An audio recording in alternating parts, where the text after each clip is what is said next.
Morning everyone. Okay, అందరికీ 80వ స్వాతంత్ర దినోత్సవ శుభాకాంక్షలు.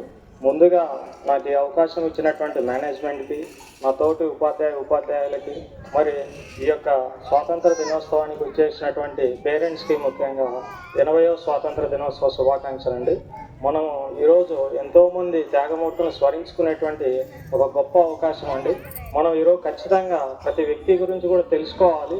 కాకపోతే పిల్లలు చాలా అంటే టైం టేకన్ పడుతుంది. ఏదైనా హిస్టరీ చెప్పాలంటే కూడా ఒక రోజులో ఒక 15 నిమిషాల్లో చెప్పేది తగిన వెంటనే అయిపోతుంది అనమాట. కాకపోతే అసలు మనం ఈ స్వతంత్ర దినోత్సవం ఎందుకు సెలబ్రేట్ చేసుకుంటాము, అసలు మనల్ని రూల్ చేసింది బ్రిటిష్ వాళ్ళ లేదా బ్రిటిష్ ఒక కంపెనీనా లేదా బ్రిటిష్ గవర్నమెంట్ అనేది కూడా తెలుసుకోవాలి. అసలు మనల్ని ఎన్ని సంవత్సరాల వరకు రూల్ చేయడం జరిగింది, అసలు స్టార్టింగ్ ఎలా అయింది, అసలు ఎంతమంది మన యొక్క భారతదేశాన్ని రూల్ చేయడం జరిగింది అనేది కూడా మనం తెలుసుకోవాలన్నమాట. ఇక్కడ ఫస్ట్ ఆఫ్ ఆల్ మనకు 1498లో మనకు ఫస్ట్ వచ్చినటువంటి ఇండియాకి ఫ్రెంచ్ వాళ్ళు రావడం జరుగుతుంది, తర్వాత డచ్ వాళ్ళు రావడం జరుగుతుంది, తర్వాత థర్డ్ పొజిషన్లో ఇంగ్లాండ్ వారు రావడం జరుగుతుంది అనమాట.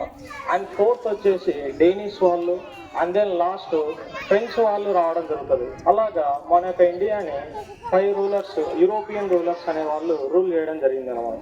మరి ఎంటైర్గా ఇండియాని రూల్ చేయడానికి గల కారణం ఏంటి అసలు మీరు తెలుసుకోవాలన్నమాట. కొంచెం సైలెంట్గా ఉంటే పిల్లవాళ్ళు అర్థం చేసుకోకపోయినా పెద్దవాళ్ళైనా అర్థం చేసుకుంటారని నేను అనుకుంటాను అనమాట. ఫస్ట్ ఆఫ్ ఆల్ మనకు ఒక ఫేమస్ ఇయర్ అనమాట, కాంపిటీషన్లో కూడా మీకు బాగా యూజ్ అయ్యేటువంటి ఒక ఇయర్ గుర్తుపెట్టుకోండి. ఇక్కడ అదే 1453 అనేటువంటి ఇయర్ చాలా వెరీ వెరీ ఇంపార్టెంట్ ఇయర్ అనమాట. మరి 1453 అనేది అసలు కారణం ఏంటి, అసలు ఇండియాకి ఈ యొక్క పోర్చుగీస్ వాళ్ళు రావడానికి గల కారణం, అసలు యూరోపియన్ కాంటినెంట్స్లో ఉండేటువంటి మొత్తం ఆ యొక్క యూరోపియన్ దొంగలు ఎవరైతే ఉన్నారో వాళ్ళంతా కూడా ఇండియాకి రావడానికి గల ఇయర్ కూడా ఈ యొక్క 1453 ఇయర్ అనమాట. ఓకే, మరి ఈ 1453 ఇయర్లో అసలు ఏం జరిగింది అంటే మనకు ఈ యొక్క కాన్స్టాంటినోపుల్ అనేటువంటి ఒక ప్రాంతం ఉందన్నమాట. ఆ యొక్క కాన్స్టాంటినోపుల్ అనేటువంటి ప్రాంతం అనేది ప్రజెంట్ ఇస్తాంబుల్ అనేటువంటి నగరం అని చెప్పుకుంటాం అనమాట. మరి ఇస్తాంబుల్ అనేది ఎక్కడుంది అంటే ప్రస్తుతం టర్కీ దేశంలో ఉంది. మరి టర్కీ దేశంలో ఉండేటువంటి ఆ యొక్క దేశము ఒకప్పుడు రూలర్స్ అనే వాళ్ళు ఉండేవాళ్ళు అనమాట. అందులో మేజర్గా క్రూసైడ్ యుద్ధాలు జరగడానికి కారణం అనమాట. ఇక క్రూసైడ్ యుద్ధాలు అనేది మనం చూసుకున్నట్లయితే 1095వ స్థానంలో ఆ సంవత్సరంలో పోప్ లియో అనేటువంటి వ్యక్తి స్టార్ట్ చేయడం జరుగుతుంది. ఆ యొక్క పోప్ లియో అనేటువంటి వ్యక్తి ఎవరంటే మనకు ఒక క్రిస్టియన్ అన్నమాట.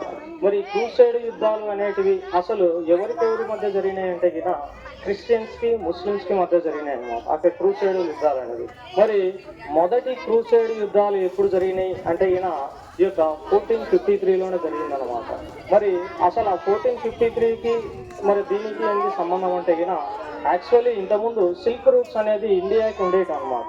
ఇండియాకి సిల్క్ రూట్స్ అంటే భూమార్గాలు ఉండేటి అనమాట. ఇండియా నుంచి యూరోపియన్ కంట్రీకి ఆ యొక్క యూరోపియన్ కాంటినెంట్కి భూమార్గాలు ఉండేవి. కానీ అదే టైంలో ఆ యొక్క కాన్స్టాంటినోపుల్ అనేటువంటి ప్రాంతంలో ఉండేటువంటి మొదటి కాన్స్టాంట్ అనేటువంటి వ్యక్తిని ఈ యొక్క 2వ మహమ్మద్ ఓడించడం వల్ల, అంటే ఆ యొక్క క్రిస్టియన్ ముస్లిమ్స్ కొట్లాడుకోవడం వల్ల అప్పుడు ఉండేటువంటి ఆ కాన్స్టాంటినోపుల్ ఈ యొక్క 2వ మహమ్మద్ అనేటువంటి వ్యక్తి దాన్ని ఆక్యుపై చేయడం, తర్వాత ఈ క్రిస్టియన్స్ని ఈ యొక్క ఏషియన్ కాంటినెంట్లోకి రానికుండా చేయడం వల్ల ఈ యొక్క యూరోపియన్స్ ఇంకొక మార్గం లేకపోవడంతో ఈ యొక్క మొదటిసారిగా ఈ యొక్క వాస్కో డగామా అనేటువంటి వ్యక్తి ఎవరైతే ఉన్నారో 1480లో మన యొక్క ఇండియాకి ఈ యొక్క కాలికట్ అనేటువంటి ప్రాంతంలోకి, మనకు ప్రజెంట్ కోజికోడే కొచ్చిన్ అని అంటాం, ఆల్రెడీ మనం ఒకసారి విజిట్ చేసాం ఆ ప్రాంతంలోకి. మరి ఆ ప్రాంతంలోకి ఫస్ట్ టైం రావడం జరిగిందనమాట. వాస్కో డగామా అనేటువంటి వ్యక్తి అతనేం ఊరికే రాలేదనమాట. అతనికి అసలు దారి కూడా తెలియదు. అతనికి హెల్ప్ చేసినటువంటి అబ్దుల్ వాజీద్ అనేటువంటి వ్యక్తి, ఒక గుజరాతీ ట్రేడరు, అతనికి హెల్ప్ చేయడం జరిగిందనమాట. అతను వచ్చినటువంటి పడవ పేరు సాలి గాబ్రియల్ అనేటువంటి ఒక పడవ మీద ఇండియాకి రావడం జరుగుతుంది. మరి వారితో పాటు చూసుకున్నట్లయితే ఈ యొక్క 1498 తర్వాత May 17 ఇండియాకి రావడం జరుగుతుంది. ఆ తర్వాత థర్డ్ అటెంప్ట్ లో 1605లో ఇండియాకి బ్రిటిషర్స్ రావడం జరుగుతుంది. 1605 to 1608 లో ఈ యొక్క బ్రిటిషర్స్ ఇండియాకి రావడం జరుగుతుంది. మరి ఆంధ్రప్రదేశ్లోకి ఎప్పుడు వచ్చినారయ్యా అంటే 1611లో రావడం జరుగుతుంది. మరి మొదటిసారిగా బ్రిటన్కి చెందినటువంటి వ్యక్తి ఎవరు ఇండియాకి రావడం జరిగింది అంటే హకిన్స్ అనేటువంటి మొదటి వ్యక్తి గుజరాత్ కోస్టల్ ఏరియాని రావడం జరిగింది అనమాట. హకిన్స్ అనేటువంటి మొదటి వ్యక్తి ఈ యొక్క భారతదేశం మీద అడుగు పెట్టినటువంటి మొదటి వ్యక్తి అనమాట. ఓకేనా. ఆ తర్వాత మనం చూసుకున్నట్లయితే బ్రిటిష్ వారికి మనకు జరిగినటువంటి మొదటి యుద్ధం ఏదని అంటే బ్యాటిల్ ఆఫ్ ప్లాసీ అంటాం. 1757లో బ్యాటిల్ ఆఫ్ ప్లాసీ జరిగింది. అది ఎవరికి మధ్య జరిగింది అంటే మనకు రాబర్ట్ క్లైవ్కి మీర్ జాఫర్ ఎవరైతే ఉన్నారో అక్కడ ఉన్నటువంటి రాబర్ట్ క్లైవ్కి సిరాజుద్దౌలా అండ్ మీర్ జాఫర్ వీళ్ళ మధ్య మొత్తం కూడా జరుగుతుంది అనమాట. తర్వాత బ్యాటిల్ ఆఫ్ బక్సార్ కూడా జరుగుతుంది 1764లో. ఆ తర్వాత మళ్ళా మనం చూసుకున్నట్లయితే మొదటి స్వాతంత్ర సంగ్రామం అని 1857లో సిపాయి మ్యూటినీని కూడా చెప్పుకుంటాం అనమాట. అందులో పార్టిసిపేట్ చేసింది ఇద్దరు మాత్రమే కాదు, అన్ని రిలీజియన్స్ ఉన్నారు, అన్ని క్యాస్ట్ వ్యక్తులు ఉన్నారు, అందరూ కూడా పార్టిసిపేట్ చేశారంట. ఇక్కడ ప్రతిదీ కూడా అంటే చిన్న పిల్లలతో సహా అందరూ కూడా యుద్ధంలో పార్టిసిపేట్ చేశారు. అందులో భాగంగా మనము కమిల్లా సిస్టర్స్ అని మనం కొంతమందిని చెప్పుకుంటాం అనమాట. మరి కమిల్లా కన్యలు అని కూడా అంటాం, కమిల్లా గర్ల్స్ అని కూడా అంటాం. ఇక్కడ 14 సంవత్సరాలు నిండినటువంటి మీలాంటి స్కూల్ విద్యార్థులే ఒక జిల్లా మెజిస్ట్రేట్ ని హత్య చేయడం జరుగుతుంది అనమాట. ఒక జిల్లా మెజిస్ట్రేట్ మనకు తెలిసే ఉంటుంది, ఒక కలెక్టర్ ని హత్య చేస్తాడు అనమాట.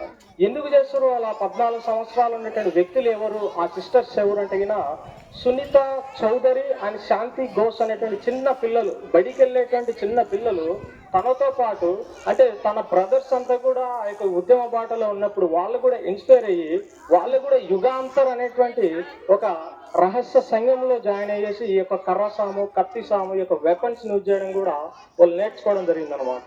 మరి ఆ యొక్క చార్లెస్ స్టీవెన్స్ అనేటువంటి వ్యక్తిని చంపడానికి గల కారణం ఏంటంటే అతడు పిల్లల మీద గాడ్ సేవ్ ద కింగ్ అనేటువంటి ప్రతిజ్ఞ స్లోగాన్ని జయించడం జరుగుతూ ఉంటుంది అనమాట. దాన్ని వ్యతిరేకించిన పిల్లల్ని చాలా క్రమశిక్షారహితమైనటువంటి శిక్షలు వాళ్ళ మీద విధించడం, అదేవిధంగా చాలా ఆడపిల్లల్ని వాళ్ళని ఆత్మహత్యలు చాలా వరకు అత్యాచారాలు చేయడం జరుగుతుంది. మరి శాంతి ఘోష్ అదేవిధంగా ఈ యొక్క సునీత చౌదరి అంటే 14 సంవత్సరాల చిన్న ఆడపిల్లలే ఆ యొక్క చార్లెస్ స్టీవెన్స్ ని కాల్చి చంపడం జరుగుతుంది అనమాట. మరి చిన్న పిల్లల నుంచి పెద్ద వయసులో ఉన్నటువంటి ఒక ముస్లిం మహిళ కూడా ఉందన్నమాట. అందులో తవాయిఫ్ అనేటువంటి అజిన్ బాయ్ అనేటువంటి ఉమెన్ కూడా ఉందన్నమాట. ఆ అజిన్ బాయ్ అనేటువంటి ఉమెన్ ఎవరంటే తవాయిఫ్ అంటాం. మన తవాయిఫ్ అంటే వినాలమా? తవాయిఫ్ అంటే నార్త్ సైడ్ లో దేవదాసి విధానం అంటాం. మరి సౌత్ సైడ్ లో మనం ఆల్రెడీ ఉన్నాం. 3 టైప్స్ గా ఉంది ఇండియాలో దేవదాసి విధానాలు అంటే మనకు తెలుసు వేశ్యలు అంటాం. మరి ఇక్కడ ఒక మహిళని ఒక వైష్ణవిజానికి అంటే విష్ణుదేవునికి అంకితం ఇస్తగిన దేవదాసి అంటాం. బాగా గుర్తుపెట్టుకోండి. ఒక మహిళని విష్ణుదేవునికి అంకితం ఇస్తగిన దేవదాసి అంటాం.